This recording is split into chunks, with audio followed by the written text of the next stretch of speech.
ক্ষমতা ধরে রাখতে পদে পদে মানবাধিকার লঙ্ঘন করেছে শেখ হাসিনা, জাতিসংঘ।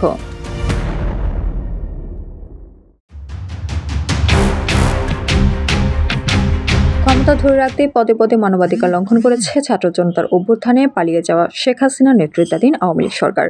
আন্দোলন দমতে অতিরিক্ত শক্তি প্রয়োগ, বিচার বহির্ভূত হত্যা, গণগ্রেফতার, চিকিৎসা সেবায় বাধা, ইন্টারনেট সংযোগ বন্ধ, সাংবাদিক ও সংবাদ মাধ্যমের উপর আক্রমণ, নারী ও শিশুদের লক্ষ্যবস্তু করা সহ গুরুতর মানবাধিকার লঙ্ঘন করেছে স্বৈরাচার সরকার।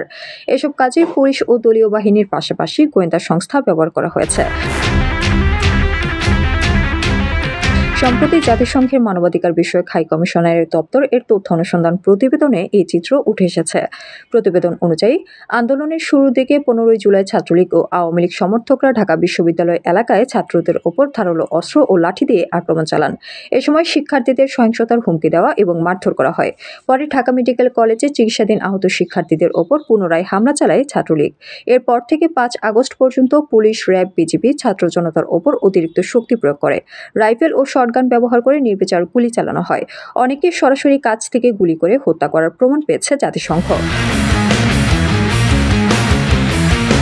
1 জুলাই থেকে 15 আগস্ট পর্যন্ত 1400 এর বেশি মানুষ নিহত হয়।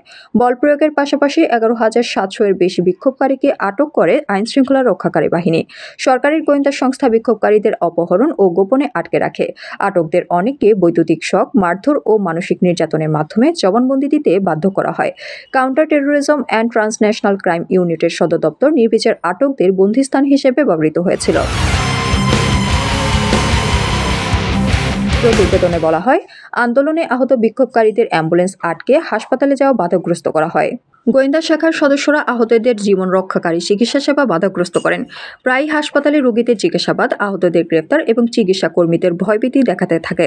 চিকিৎসকদের জিম্মি করে মেডিকেল রেকর্ড নষ্ট করে মিথ্যা রিপোর্ট তৈরি করতে বাধ্য করা হয়। জাতিসংঘ জানায়, বিক্ষোভ দমন করতে কৌশলগতভাবে ইন্টারনেট এবং সমাজ মাধ্যম বন্ধ করে দেয় তৎকালীন সরকার Sheikh Hasina. Bangladesh telecommunication regulatory commission এবং ন্যাশনাল টেলিকমিউনিকেশন মনিটরিং সেন্টারের মাধ্যমে ইন্টারনেট বন্ধের নির্দেশ দেওয়া হয়। এদিকে আন্দোলনে পেশাগত দায়িত্ব পালনের সময় সাংবাদিকদের ওপর আক্রমণ করা হয়। এতে অন্তত 6 জন সাংবাদিক নিহত এবং 200-এর বেশি আহত হন। পাশাপাশি গোয়েন্দা সংস্থাকে কাজে লাগিয়ে বিভিন্ন সংবাদ মাধ্যমে বিক্ষোভ সম্পর্কে সত্য প্রতিবেদন প্রকাশ না করার জন্য চাপ দেওয়া হয়। সর্বশেষ 5 আগস্ট বৈষম্য বিরোধী ছাত্র আন্দোলনের ডাকা মার্চ টু ঢাকা কর্মসূচি শক্ত হাতে দমনের সিদ্ধান্ত নেন শেখ হাসিনা। 4 আগস্ট বিবৃতিতে আন্দোলনকারীদের সন্ত্রাসী হিসেবে আখ্যায়িত করে শক্ত হাতে দমন করার আহ্বান জানান।